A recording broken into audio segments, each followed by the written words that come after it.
don't give a fuck. Are you sure? I just don't give a fuck. Presenting The Art of Not Giving a Fuck with Garrett John.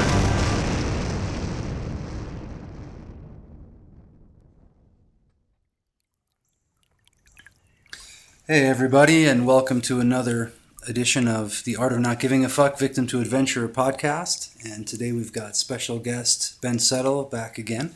Welcome to the show, Ben. Thank you, man. I appreciate it. Glad to be back. Right on. Glad as always to have you on the show. So today, in light of a lot of new creativity exercises I've been having folks do, a lot of listeners are working on that kind of stuff now. I wanted to talk with you, Ben, about your thoughts, your perspective on creativity, and then later we'll get into specifically the power of writing. Okay. So to begin with, I guess we were just talking before the show a little bit about the power of creativity, how it can help you in all different areas of your life, even though it might not seem like it at first. So the power of writing, the power of speaking, and all different types of creative activity. How has creativity played a role in your life, Ben? Well, there was a time when I thought I was creative.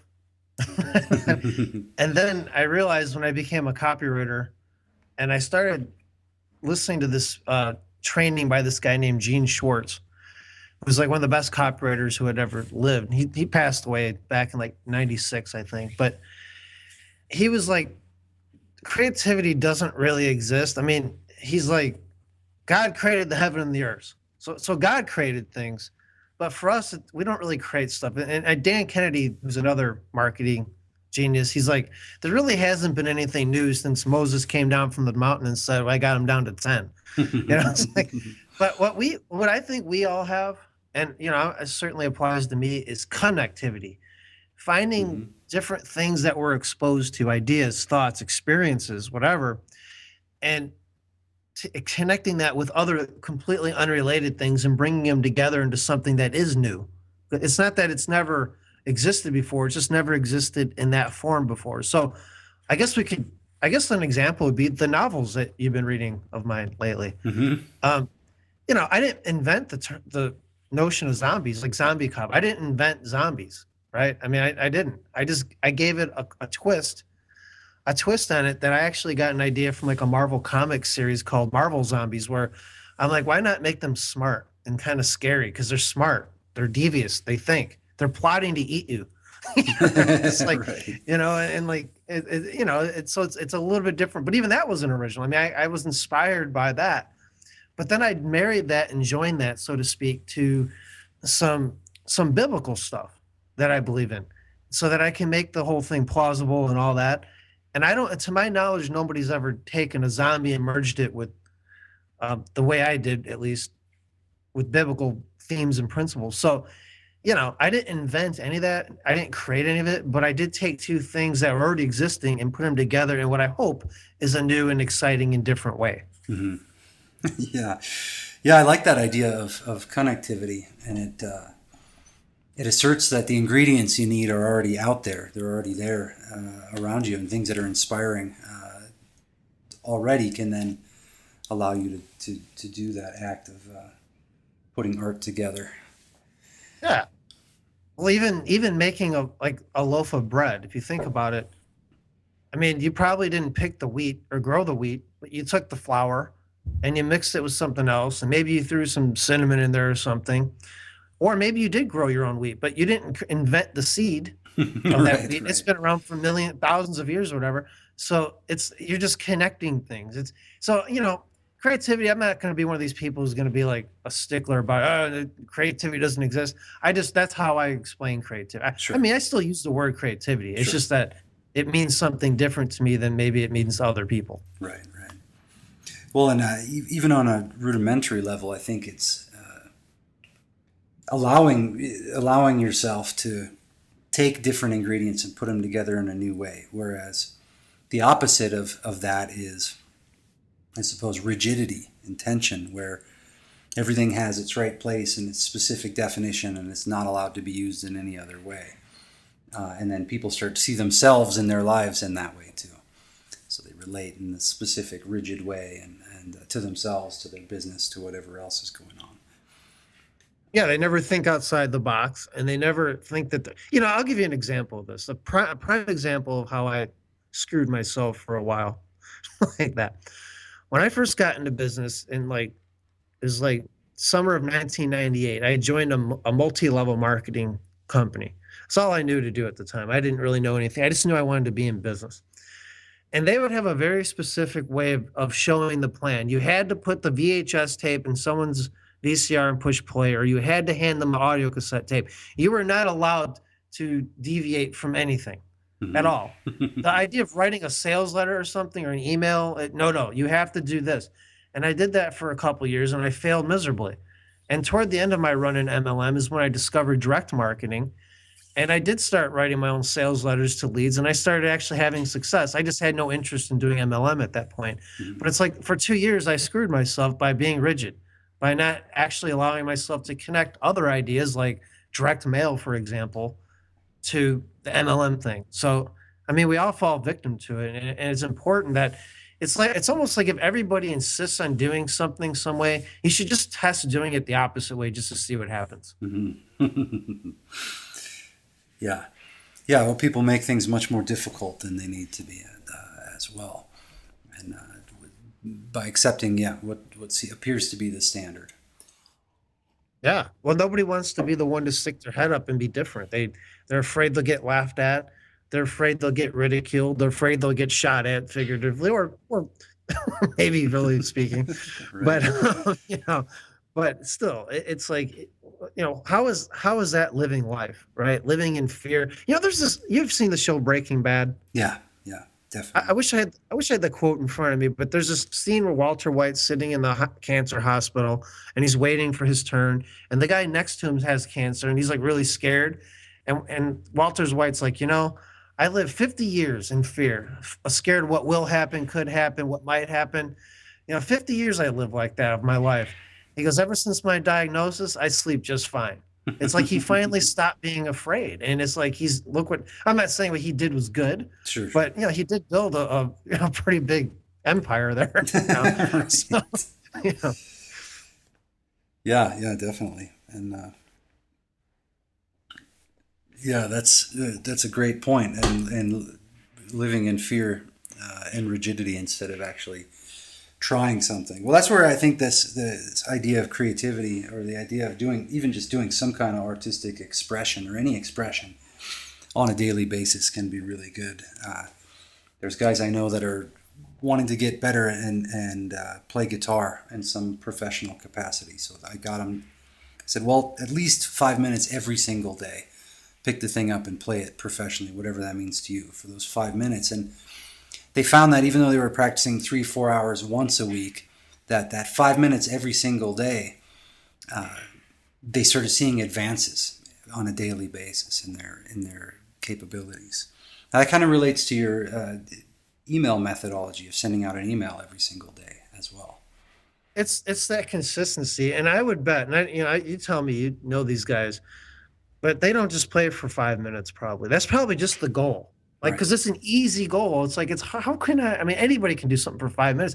I tell people this with email, actually, the same thing. They're like, I don't have an hour a day to put into my own business. I'm like, well, because I have this philosophy that you should pay yourself first in time, meaning that the first hour of every day belongs to you and not anybody else. I'm like, well, I don't have an hour. I have kids and all this stuff. I'd have to get up at 3 a.m. I said, okay, give yourself 7 minutes a day or 5 minutes a day or 10 minutes a day. And that's it. If you did nothing else there, but you're consistently doing it every day, first of all, you're going to go longer than the 5 or 10 minutes. Mm-hmm. But if that takes all the pressure off. It's almost like if you give yourself, I think I heard Robert Kiyosaki, I read this one of his books. He's like, give yourself a goal that's so ridiculously easy that it's like boring, so that you do more. And it does work. Definitely. Yeah. And then every single day it starts to add up with anything, with songwriting and with... It compounds on itself. It really does. And for creative things, creativity begets creativity. Ideas beget ideas. It's like you have to start somewhere, and you start with a germ of an idea, and you just let another one will come and join it, and then one will join that, and then it's almost like a reverse cancer cells. It's like, but in a good way. That starts Mhm. compounding on itself, and before you know it, you're like, holy crap, I got a book written. Yeah, it's amazing how fast it can happen. I know writing a play years ago, I just had a vague notion of what it would be in the beginning, and then wrote it out like a quarter of the way through, and then scrapped all that when another person got interested, and then rewrote the whole thing again. And then about halfway through, I suddenly could see the complete product, the finished thing in my head, and all I had to do was write it out. Like it was as though it completed itself at that point. It does. The Stephen King has a thing on that. His on writing book. He's like, the story's already in your head, but you're like an archaeologist. Like it starts with this like thing, this little discovery. Maybe you see a jawbone, and now you have to dig around that jawbone. You don't really know what's under there, but that's the fun of the writing. You're going to find out, and so is your reader. And so sooner or later, you have a whole like a whole dinosaur, but it starts with that one little like accident that you find, and you dig from there. Yeah, exactly. Well, it's beautiful, and you call it an accident too. I like that because then it implies that things can be going at what you might have thought of as a mistake or a failure could actually be an inspiration for the next creation. There were things in my novels when I write them that I have it pretty much. I have the idea, the story. I know what all 7 books are about. I just finished book 3 a few months ago, about to write book 4. But every time I start writing these books, I start discovering more things about the story that were just in my subconscious the whole time that I didn't realize. Their characters will just pop up that I didn't even plan to put in there. And it's fun because it makes everything so much more exciting and interesting and better. So, yeah, I think it could just be a control freak thing that people want complete control over the process, but there's only so much control you have. It's kind of like if you're flying a plane. You have control over that plane, but you don't have control over the turbulence, the wind, the weather, other planes, maybe a drunk air traffic controlman. You don't have these so there's no such thing as 100% control. You just kind of have to pick up grab the stick and fly, and just see what happens. I remember seeing on a DVD extras of some Clive Barker film. I don't remember which one it was. Some horror film of his, but there was a extra scene with him at his house, and he had painted, I don't know how many, something like, and forgive me if I'm wrong, but it was something like 40 or 50 paintings, an insane amount of paintings, gigantic ones that he was doing, of this whole world that he became aware of inside his mind.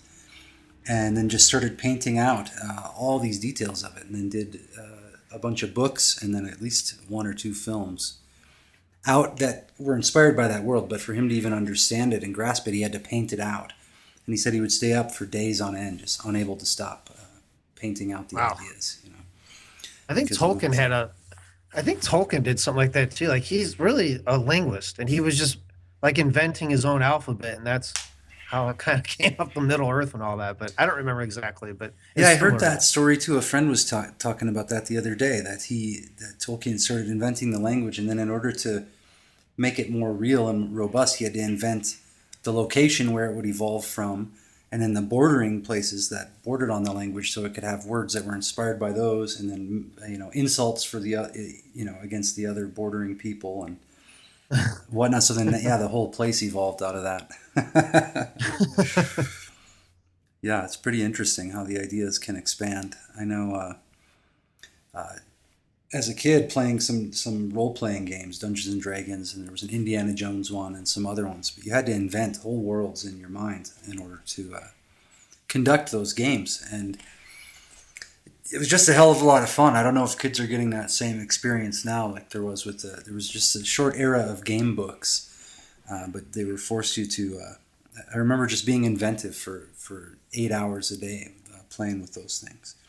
Yeah, I used to play all that Dungeons and Dragons and all that, and they make these modules, but the modules aren't as fun as like when you have a dungeon master who just wants to try to kill you. It's and so I used to play that. I used to play the Marvel superheroes role playing game, which was even I thought way more fun because you could create your own. You don't have to use the heroes, but it was their platform I liked. It was very interesting, the platform, how you attacked and all that. And my friends and I would take that Marvel superheroes role playing game and apply it to like the Dungeons and Dragons world. Hmm. Like there's less dice and it was just easier to figure out and it was more realistic. Hmm. And like you can take all these things and mix and match them together. And that, was that creative? No, but we sure did connect a lot of dots. Yeah, it gets your mind working in fun and interesting ways for sure. Playing those games and any kind of that connecting. Yeah, one definition of art that I've seen is connecting disparate elements in a harmonious way. Yeah, I like that. And that can be a practice that happens, like you said, when you're cooking something or bringing ingredients together or dating, harmoniously communicating with other people. Yeah, definitely. Because at any time we have a full palette of, or hopefully a full palette of emotions and feelings and affects and things available to us. We don't have to be limited to one or the other specific thing in any given situation. So I think an artistic approach to life then involves utilizing one's own, brain chemistry and emotions and how those things work in interactions with other people. Being enhancing when you want to be, rather than diminishing with other folks. And then that gives the mind something to do instead of beating ourselves up. Yeah, definitely. So I know people all suffer from that on some level or another. So it's useful to give the imagination something to do, like stories to run with. Oh, definitely. Certainly. So when did you get started writing? Anyway, bring it around to writing. Meaning like the fiction writing or just writing in general? Well, I suppose first, when did you discover, that you were going to be writing as a chunk of your life? I was like one of these people that always wanted to have something written, but didn't want to do the work to actually write anything. Mm-hmm. And most of my life was like that. I didn't start writing until I had to, which was when I became a copywriter. And then the more I wrote, the easier it got. And then when I started writing emails every day, I realized, man, writing is way easier for me than probably most people. Why don't I finally try this fiction thing? This was back in 2013, and I put a chapter together, and then I wrote another chapter. The first few chapters I actually wrote when I was drinking wine, so it may show. but I quickly learned that that's not a good state to, like, for me at least, to be writing in, because I like to have my wits about me. Mm-hmm. And but yeah, I would say that was kind of how it progressed.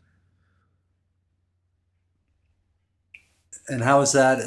How has the branching into fiction affected things? Did you notice any other shifts in your life, or in your imagination, or in how you approach writing? I don't know if it's there. Okay, so when I was in community college, again, I wanted to have written something, but I never really wanted to do the work.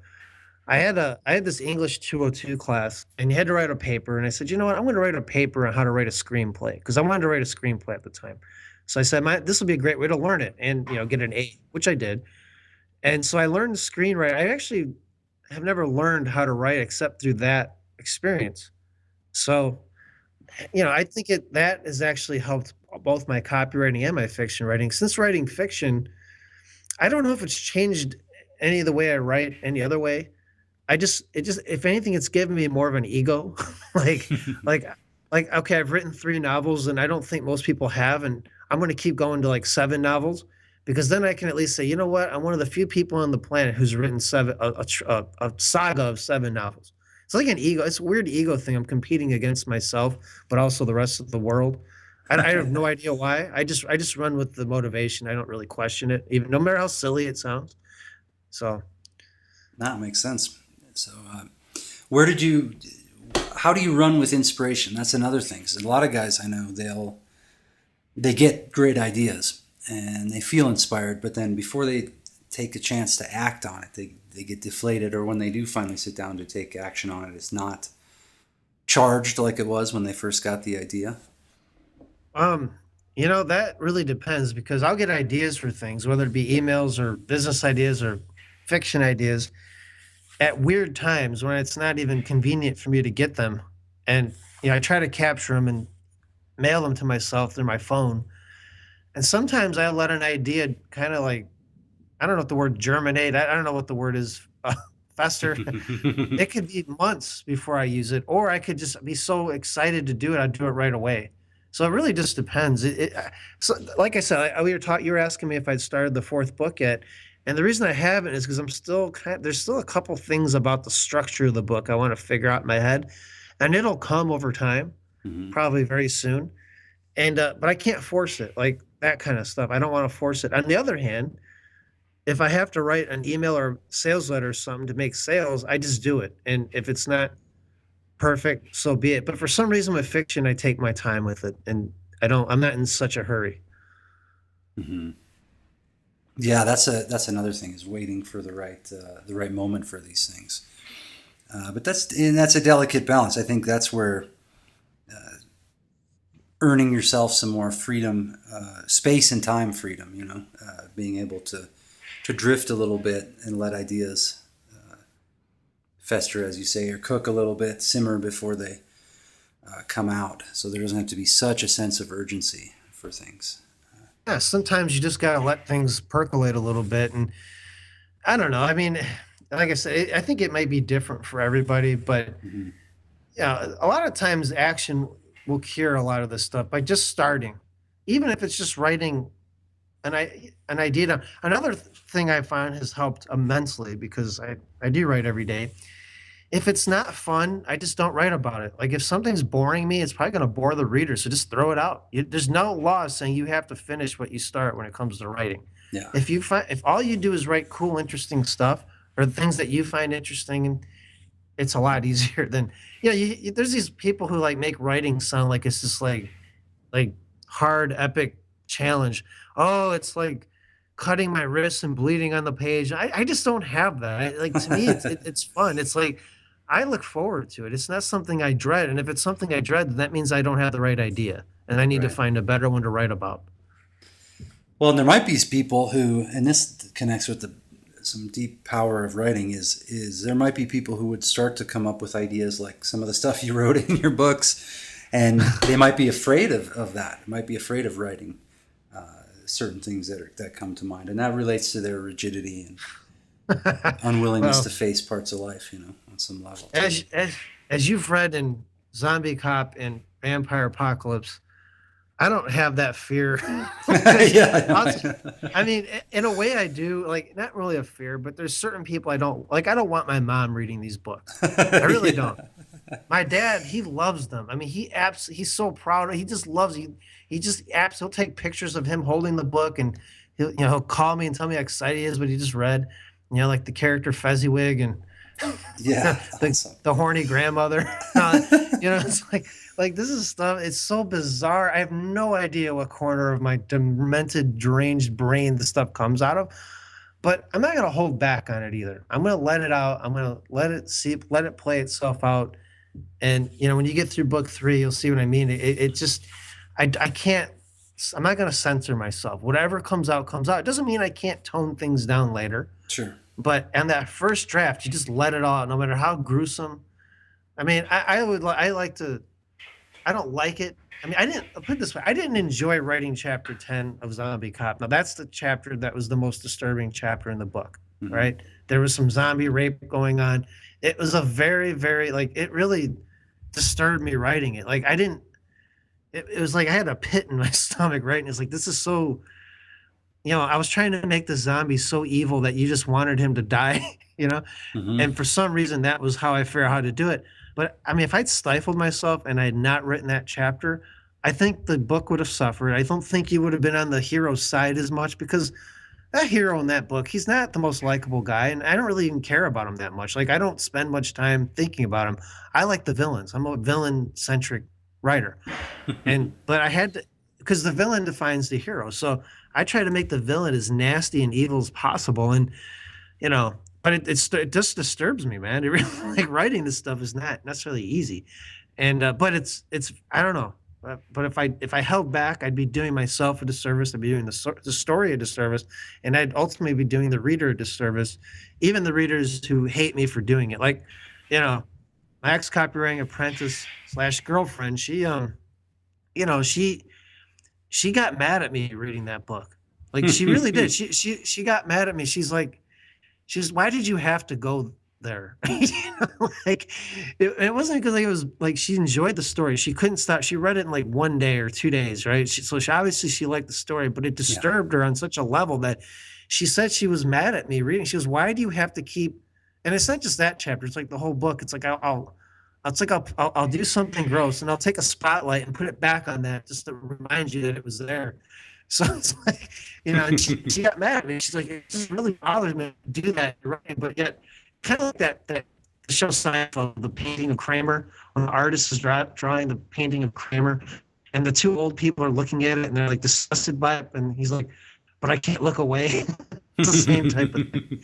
And so, I'm not saying everybody has to write like that. I'm just saying honest writing is just writing what's in your gut and your soul and letting it out and not worrying about what anyone thinks. It's Stephen King has this thing, he called it writing with the door closed. On that first draft, it's just you and the words. Nobody's ever going to read it if you don't want to. You can write with the door closed.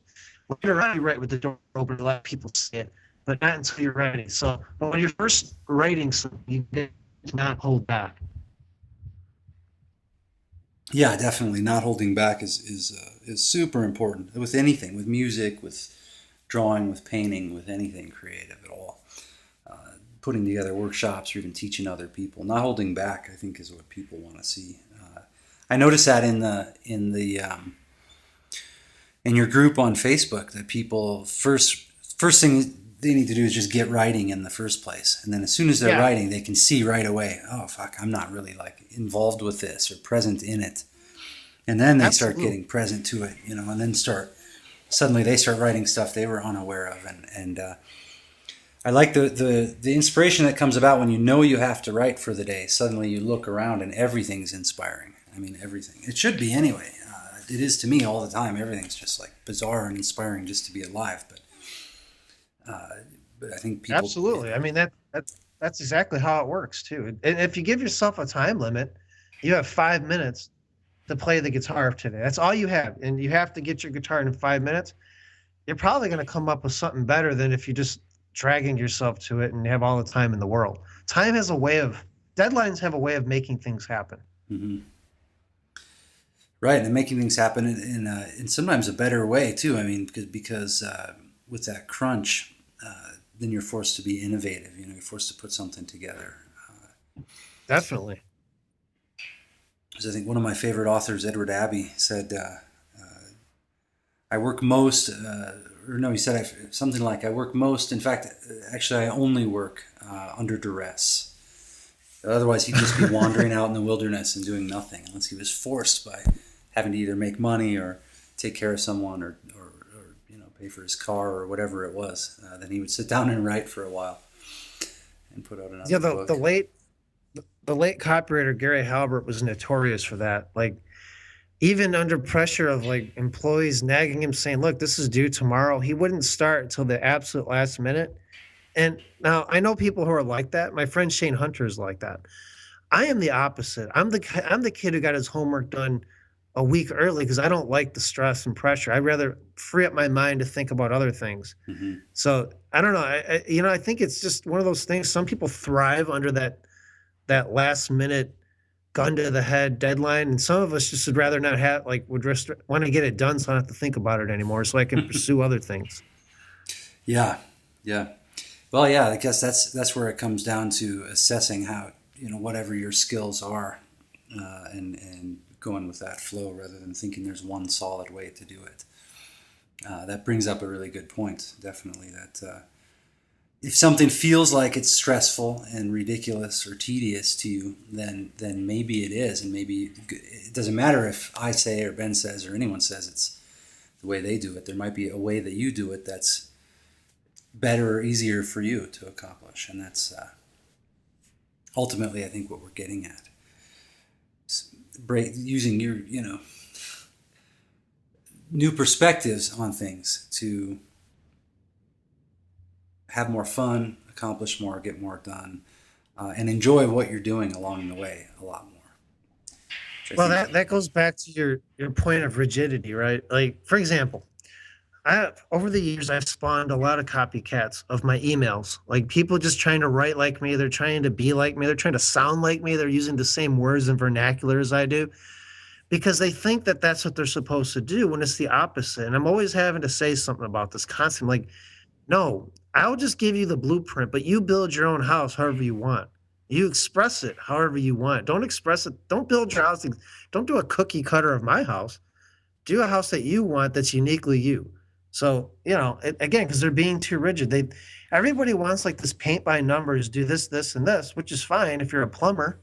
But when it comes to like writing and stuff, you have to, nobody knockoffs just don't last long in business. They just don't, any more than they last long playing guitar or jazz or blues or anything else. You have to bring something unique to the table, and everybody has something unique to bring to the table. They just don't always realize it. Mm-hmm. There's never been another person like them. They have unique fingerprints. There's something unique about everyone listening to this, and that's the thing you want to tap into, the thing that's you, and that you're not copying something and you're not trying to do something just because everyone else is doing it. And you're not afraid to do things a little bit differently and all that. What if you fail, you fail. So what? But at least you tried. I'm sure the question people are thinking of next then is how to tap into that, or how to find what that uniqueness is, how to identify it, how to act on it. Yeah, well, that's the thing. I mean, if you're talking about writing, it's writing like you talk. That's your personality. Most people don't write like they talk. They write like somebody else writes. And you don't want to do that. You want to write like you talk, like the way you think. What thoughts are going through your head and how are you thinking? How are the words put together? It's not only way easier to write that way, but it's a lot more fun. It's a lot more therapeutic. It's a lot more interesting. And it's a lot better for everybody around, you and the reader. Right. Yeah. Well, unless people have had some kind of creative writing instruction, a lot of times the writing and the English instruction that we received is, again, rigid, and then you have to do authority-based writing, which usually is restricted to academia, funny enough, but that you're not allowed to come up with a point unless it's backed up by somebody else in writing somewhere. Well, I'll give you a perfect example of this, man. Perfect example. Okay, so back to my community college days, I took a creative writing class, and I wrote this story called Horse Sense. And it was about this kid who just got dumped by his girlfriend. She was having sex with some other guy. He caught her. And he went in there and he went into his barn because, he lives on a farm. And he's crying and sobbing. And the horse starts talking to him. So his horse says, quit being a little baby. It's just a girl, whatever. And it turns out the horse was descended from a centaur from back in ancient Greece days.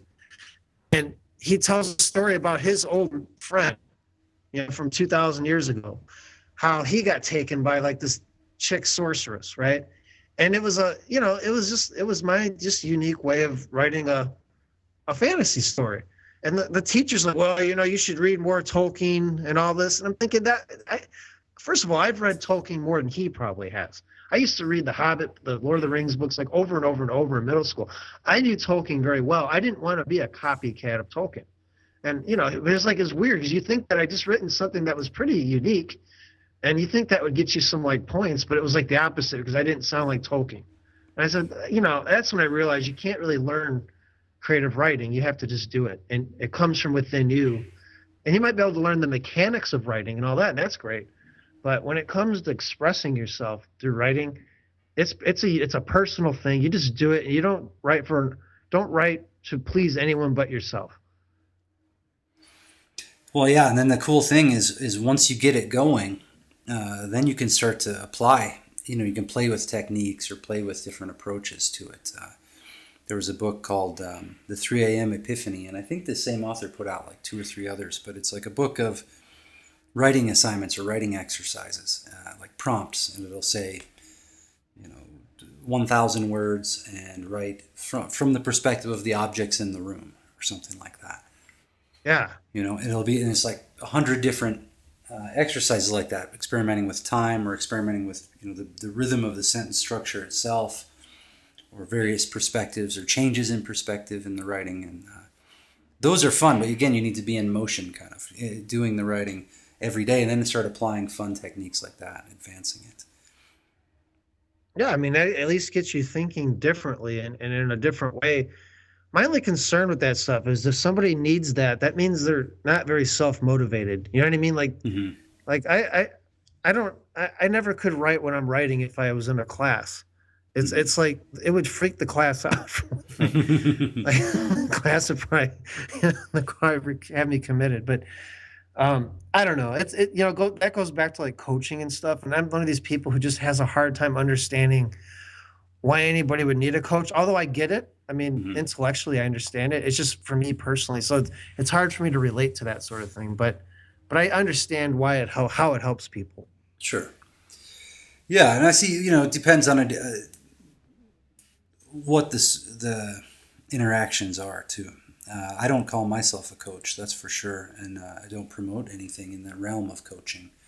But I'll say stuff like consulting or Yeah. like a guide or just put out workshops, and be a person that's putting out a workshop, and that's it. And then I don't have to play around as much with some kind of transference or being a guru or any of that kind of stuff. Just like a guide in the wilderness, this is going to take you out. They'll have some horses and some gear and some directions, and then take you out there, let you have your experience, and then come pick you up when it's done. I like to see things in that way, and I guess probably some of the more successful coaching ends up being something along those lines. Like, hey, have you tried thinking in this way? Have you? It comes down to real communication. If you have real communication skills and you're not afraid, then a coach might not be as necessary anyway, because you're going to learn from everything in your life, learn from people around you. And I already know that about you, Ben. From you learn from movies you watch, TV shows you watch, conversations you have, situations that you observe. Nothing's off limits. So. Well, they're talking about coaching here. Now, I don't know if this falls under the category of being rigid or just pathetic. But I'm sure you've noticed, especially on Facebook, there's a growing number of people calling themselves coaches who have never actually done the thing they're coaching people about. And it's like there are people I know for a fact cannot write copy to save their lives. And because they've told me, and yet they're saying themselves as copywriting coaches. And it's I don't it's weird because if you're trying to get into business right now, it's very easy to be a coach for something. On the other hand, I think there's a glut of coaches, and that's going to not be as it'll kind of thin out the herd by itself because people stop paying people who don't really know what they're talking about. But these guys who just come on the scene, and girls, it's both I've seen. It's like they set themselves up as being better at something that they're not even good at themselves. They're just good at getting clients. Right. And it's going to come back and haunt them because they're not branching out. They're not trying to think differently. They're not really trying to get experiences doing it. They're just putting videos up about mindset and stuff and trying to woo everyone into it. But the reality is they're going to get exposed eventually. And I don't know. It should be interesting to watch as that particular wall falls down, the coaching wall or whatever. Yeah, it's a real massive glut of people moving into that realm. And again, I think the workshop model is a better solution, especially even for all those Absolutely. people, because they'd have to, if they went out and just tried to, you could set easy numbers at first. Say, well, I want to put on a workshop, something you're interested in that you actually have done or want to learn even, and learn it enough so that you won't feel embarrassed having people actually there in front of you trying to learn it, and teach it to 10 people, and at minimum charge $10 a person, so you make $100. There you go. Cover your expenses, but that's like a little test, and you can put those on all day. Do one of those every week until something hits. Figure out different ways of promoting it. Local ads are pretty cheap, or just in the newspaper or Craigslist or with flyers or talking to people, whatever it happens to be. But put on a workshop, and then from there, if you see there's interest, then you can translate it into something online and video the thing, and then put it up and sell it. No need to be a coach, no need to be certified in anything. It's just like back to sort of a direct apprenticeship model. Yeah. And which is to me much better. Apprenticeship is way, way better. I mean, I don't want to say coaches don't have I'm not going to completely down. I mean, there are some really good coaches out there who are worth hiring. It's just there's a lot more that aren't. Mm-hmm. And in fact, we did a whole podcast just on that not too long ago about how to pick a coach because if you know what to look for, you won't ever have to worry about picking the wrong coach. But some people just blindly run into the first person that appeals to them or that entertains them, and they don't really think beyond that. And it's like, I'll tell you, I'll give you the analogy I use is, I've had my dog since 2007, so we're going on like 11 years now. She's got to be like 12, 13. I don't know how old she is, but she's getting old. But I remember when I used to like walk dogs every day for like 4 or 5 or 6 months at the local dog shelter, just for exercise and to help the dogs out, but also because I was looking for a dog. I walked a lot of dogs, but none of them were my dog.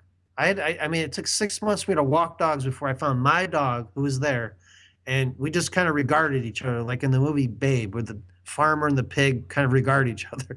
And I just knew that was my dog. But I had to walk a lot of dogs to find my dog. And I think you have to test a lot of coaches to find your coach. Yeah, definitely. At least get in contact with the people first and see how the dialogue goes, how the interaction is, and what you think is the objective of the situation. Yeah, absolutely. But yeah, the idea, like I said, of putting on workshops, and hopefully folks listening can take and run with that too.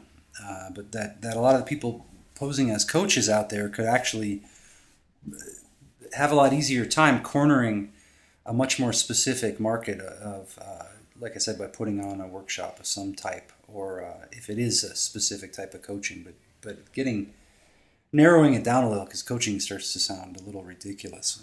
Yeah. Especially in the business realm. In the sports realm, it makes complete sense. I mean, the role of the coach is obvious and necessary.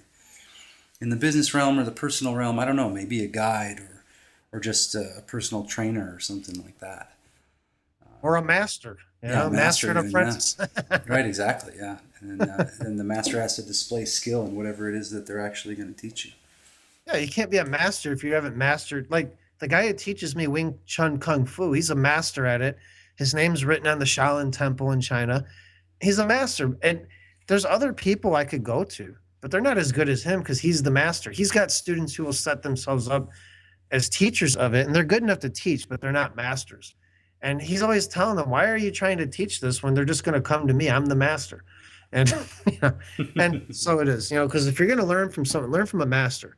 Don't learn from a mere coach, learn from a master. That could be a good, like a whole show in and of itself. Learn from a master, not a coach. Yeah, definitely. I mean, that one, you're seeking someone out on a much different basis then. And maybe the master is a coach. If you find a coach that's a master of something that you want to learn, sure. I like the idea of being called master anyway. So it's when I had my ex-copywriting apprentice, when I was apprenticing her, which didn't last too long because she didn't listen to it. She wasn't doing as I was telling her to do. She always wanted to do things her own way. And I remember saying, if you were paying me for this, you would be doing as I say, but you're not paying me for it. So you're taking it for granted. You're not doing it on purpose, but it's just the nature of the beast. But there are a couple times I said, look, from now on, you call me master. Those are fun. That was funny. But, like I said, the apprenticeship didn't last all that long. So whatever. But it was fun while it lasted. Being called master a couple times was actually kind of cool, Right. Not bad at all. Yeah, man. Well, I'm definitely loving the series of books. Totally enjoying the daily emails. I finally took over my list again recently and started doing the daily emails, and it's interesting. Yeah, it helps me keep a gauge of what's going on with them and what's going on with me on a day-to-day basis. Absolutely. I know at least I have to know a day in advance what it is that I want to offer to these people and why, and then put that into an interesting context. So that alone is a worthwhile practice. And then from there, what's interesting, I notice you have some folks that I've seen, they started just by writing an email to their list, even if their list was imaginary. And that's fascinating to me because what I notice happening is they start to identify who their list is. And then their entire business can be built really simply only around finding those people. And instead of all this other bullshit that people have to do to start, think they have to do to start a business, like having business cards and it's very true. Facebook page and all this. That's very crap. true. It's so simple. Yeah, there's like no excuse not to write a daily email if you're in business, even if you have no list. You'll get one soon enough, but that writing is just magic. Right, and again, before you know it, I mean, 365 days in, you have definitely have a book there. Definitely can be turned into a book of some kind, unless you've been. Oh, easily. Yeah, definitely put into a book. Yeah, it's been inspiring, and I think I'd love to encourage everyone to write. Right, and writing in that specific way too. Definitely, it starts to bring everything else in life into this more beautiful, rich composure. Somehow, I noticed that. Well, I already love watching TV shows and playing app games and all these different things, but I'm already noticing the ideas that come from those forms of entertainment. And writing the daily email, then I'm attuned to be getting more quality out of every aspect of life. So I'm present to it, more aware of things, because I know I have to write that email. Yeah, you have like an antenna up, and now or like a Geiger counter, always looking for that next radioactive idea, Yeah. and it works. I mean, it's all, there's the guy, Gary Bencivenga, is like the world's greatest living copywriter. And he does this teaching called the red shirt, seeker of the red shirts or something like that. And he's like, if you looked out the window, let's say you look out the window on a busy street, and if I said, look out the window, and you did, and I said, okay, now look back. And I said, how many white cars were there? You're probably not going to know. Like you're not going to remember. But if I said, now look again, tell me how many white cars there are. Oh, there's 1, 2, 3, 4, 5, because you're looking for those white cars. And if you're looking for it, you're going to find the answers if you know what to look for. And that's what writing like that every day. Once you start looking for ideas, they just are everywhere. So anyway, that's how that works. And works hand in hand with writing emails every day and doing any other creative stuff every day. Yeah, exactly. The ideas start to compound, like you said before. And yeah, definitely. It's an excellent way to go. And I encourage everybody to just start doing some writing every day. And then if you're writing to other people, it's a different kind of writing, and it helps you be more honest and more clear with what's going in there. And then since you're doing it every day, you always have an opportunity to make up for mistakes the day before. So no problem there either.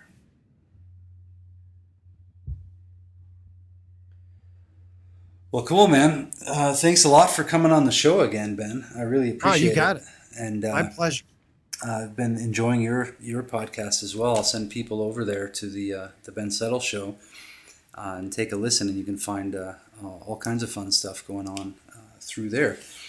Any closing thoughts on creativity, connectivity, the power of writing? No, I think we covered a lot of it. I do have a podcast. I don't remember what episode. It's in the 60s, like 65 or 66 or something of my podcast, where if you're into like creative writing, I do talk about how to write a novel, what little I know. I mean, it's hard. I'm not by any means the master at this, okay, or even an expert at it, but I've written a few, so I have some ideas on how to get started. And so that's bensettleshow.com. But you'll have to, I think it's around episode 66 or something. You could find it in the search function. But if you're into that, you might find that episode interesting. Excellent. Well, like I said, thanks again, man. I really appreciate it. And fun talking and catching up. And hopefully we'll be able to go get a beer somewhere when I get back to the United States. Yeah, man. Just let me know. All right, will do. And look forward to talking to you again sometime soon. All right, man. Thanks again. All right, enjoy. Thank you for listening to the Art of Not Giving a Fuck podcast. For more info, visit artofnotgivingaffuck.com or radicalngating.com.